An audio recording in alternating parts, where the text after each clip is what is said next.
Halo teman-teman, jumpa lagi bersama saya Baidawi di channel Baidawi Gadget. Gambar ini hitungannya pemanis aja sih ya. Tapi ya ada poin penting juga di HP ini. Ini adalah HP Vivo Y91C RAM 2. Kalau bicara HP RAM 2 di tahun 2025 tentunya udah bicara hal yang nggak worth it banget untuk dibeli. Cuman di sini saya mau merekomendasikan ke kalian beberapa HP RAM 2 yang menurut saya pribadi secara pandangan saya sebagai ya pedagang HP gitu ya, yang masih cocok untuk dibeli sampai tahun sekarang. Mungkin kalian bakalan bilang HP RAM 2 itu speknya Facebook bapak-bapak gitu ya. Ada yang komen-komen kayak gitu biasanya kemarin itu ya, kalau varian RAM 2 sama RAM 3 gitu ya. Karena memang cuman bisanya ya tok cukup buka Facebook sama TikTok ataupun WA gitu aja, yang nggak bisa banyak hal, karena udah tentunya yang sering terjadi memori penyimpanan yang hampir penuh. Banyak aplikasi biasanya malah tambah lemot, buka aplikasinya malah makin lelet dan semacamnya. Tapi ya balik lagi, di sini saya mau merekomendasikan ke kalian, siapa tahu kalian punya budgetnya cuma di angka 500 sampai 600 ribu. Saya mau merekomendasikan HP RAM 2 yang menurut saya pribadi jarang banget ada kendalanya, dan terhitung HP tersebut cukup worth it untuk dibeli di tahun 2025 karena jarang HP minus di tipe tersebut gitu ya teman-teman, untuk varian RAM 2 dengan storage-nya di 32 GB. Dan ini dia beberapa rekomendasi HP dengan RAM 2 di tahun 2025. Untuk rekomendasi yang nomor satu, yaitu langsung aja memang HP yang saya pegang di sini ya, Vivo Y91C. Selain desainnya yang menurut saya pribadi cukup simple dengan single kamera bagian belakang, dia punya varian warna yang menurut saya oke banget teman-teman. Seperti yang saya pegang di sini, yang warna hitam bagian bawahnya ada warna biru, ada juga yang warna keunguan agak putih biru-biru muda bagian bawah, dan ada yang full warna merah untuk varian Vivo Y91C di sini. Secara genggaman HP-nya nyaman banget dan juga cukup enteng dengan bobotnya yang cuma di 163,5 gram aja untuk HP-nya di sini. Desainnya udah desain oke ya teman-teman, dia udah pakai poni, layarnya juga udah gede berukuran di 6,22 inch dengan panelnya IPS LCD dengan resolusinya tentunya di HD plus aja teman-teman. Untuk update sistem di HP ini dia kurang lebih mentok di Android 8 ya teman-teman. Memang Android 8 sih ya, kecil banget hitungannya, nggak bisa pemakaian jangka panjang, tapi kalau untuk budget 500 sampai 600 ribuan HP ini cukup recommended. Kenapa? Karena sepengalaman saya jualan HP nih ya, saya belum menemukan kendala di HP Vivo Y91C kecuali memori yang gampang penuh ya. Itu udah hal yang lumrah banget dengan varian RAM 2 storage yang cuma di 32 GB. Bahkan di tahun sekarang storage 128 ataupun 128 GB itu udah banyak juga yang hitungannya udah banyak yang kerasa gampang penuh karena efek banyak update sistem dan semacamnya gitu ya teman-teman. Secara performa buat kayak buka Facebook, buka TikTok dan semacamnya ini masih oke. Yang penting jangan dibuat main game aja lah. Kalau buat game HP ini tentunya bakalan lemot banget. Kalau bisa dibilang ada beberapa komen juga kadang di TikTok saya dengan varian RAM 2 ataupun RAM 3 ini udah spek bapak-bapak banget gitu katanya ya teman-teman. Ya tok buka Facebook, buka ya mungkin scrolling ya TikTok, ya tok WA untuk komunikasi gitu aja lah intinya untuk varian RAM 2 gini ya teman-teman. Dan ini cukup recommended ke kalian karena jarang banget dapat HP ini yang ada minusnya, jarang banget minusnya lah intinya gitu ya teman-teman untuk HP Vivo Y91C di tahun 2025.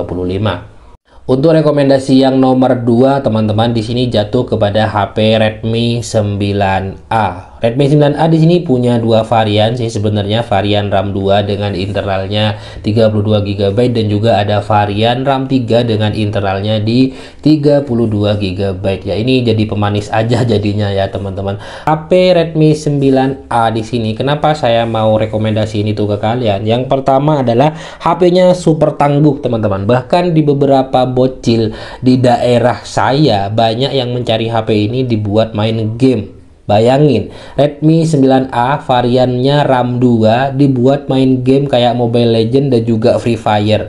Masih kuat bang, kuat kok teman-teman, dijamin masih kuat. Ya mungkin yang jadi kendala di hitungannya lah ya, menurut saya pribadi, ketika kalian buka aplikasinya itu yang kerasa memang nge-lag dan lemot banget gitu. Tapi kalau untuk dibuat main, Redmi 9A itu masih oke-oke aja. Intinya yang penting kalian bisa bersabar aja lah mainnya gitu, yang nggak harus kalian cari yang grafiknya ya harus ultra kayak ya grafik yang harus sekian, jangan begitu. Intinya yang penting bisa main aja. Redmi 9 aja di HP yang bisa dibilang cukup recommended untuk dibeli di tahun 2025 untuk HP varian RAM 2 teman-teman, karena memang yang secakep itu. Padahal ya teman-teman, kalau kita bicaranya itu dari segi prosesor ataupun chipsetnya, dia cuma pakai MediaTek Helio G25 teman-teman untuk si Redmi 9A di sini. Tapi entah kenapa Redmi 9A ini cukup bandel lah untuk varian yang RAM kecil gitu ya. RAM kecil tapi masih bisa dibuat main game, itu udah yang oke lah pokoknya ya teman-teman. Apalagi kalau cuman ya nggak main game, cuman buat medsosan ataupun semacamnya, Redmi 9A udah oke dengan layarnya yang udah lebar di 6,53 inch yang ya hitungannya masih pakai HD plus aja lah untuk resolusinya IPS LCD intinya ya teman-teman. Dengan kamera yang menurut saya cukup lumayan bening untuk mengabadikan momen, udah oke di 13 megapiksel dengan kamera selfie-nya di 5 megapiksel dan baterai yang juga awet di 5000 mAh. Udah oke banget. Untuk harganya sekarang, harga bekas ya kurang lebih sama di angka 500 sampai 600 ribuan teman-teman.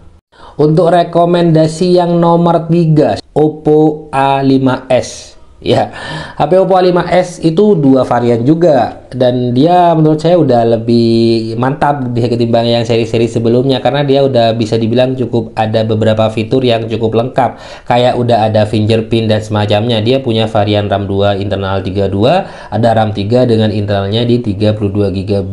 Untuk harga pasar kurang lebihnya sama lah ya teman-teman, berkisar di angka 600 sampai 700 ribuan kayaknya kalau nggak salah. Dan fiturnya juga oke, dia udah dilengkapi dengan dual kamera yang tentunya untuk kameranya itu udah ajib, dibuat foto-foto, buat selfie-selfie dan semacamnya. Oppo A5s ini udah oke banget teman-teman untuk dibeli.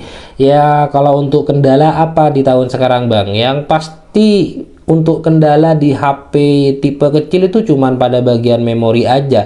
Selama kalian membeli HP dengan varian RAM dan internal yang kecil, kalian nggak sampai penuhin tuh storage-nya. Jadi kalian harus hati-hati, kalau udah kerasanya mau banyak ya hapus-hapusin aja kayak foto video yang nggak penting. Biar apa? Biar nggak bootloop teman-teman, karena kebanyakan yang restart sendiri mau matot ataupun semacamnya itu selain dari versi update, dan yang kedua itu biasanya karena storage-nya sering full ataupun sering nggak ada ruang penyimpanan lagi gitu ya, udah penuh banget. Nah itu yang biasanya bikin cepat matot ataupun cepat rusak intinya teman-teman. Dan HP Oppo A5s di sini mau saya jadikan rekomendasi ke kalian karena HP-nya cukup ini ya teman-teman, cukup oke lah menurut saya pribadi, dengan varian kamera yang menurut saya udah ajib banget untuk foto-foto ataupun selfie-selfie. Oppo A5s di sini cukup mumpuni dengan prosesor, dia dilengkapi dengan prosesor MediaTek Helio P35 yang tentunya LCD-nya di HP ini udah kerasa cukup tebel dan nyaman ya, karena dia punya proteksi layar yang namanya Corning Gorilla Glass 3. Ya kalau ukuran layarnya kurang lebih sama dengan HP Vivo Y91C yang saya pegang di sini, berukuran di 6,2 inch aja, pakai IPS LCD teman-teman. Dan fiturnya juga udah cukup lengkap gitu ya untuk HP Oppo A5s di sini teman-teman.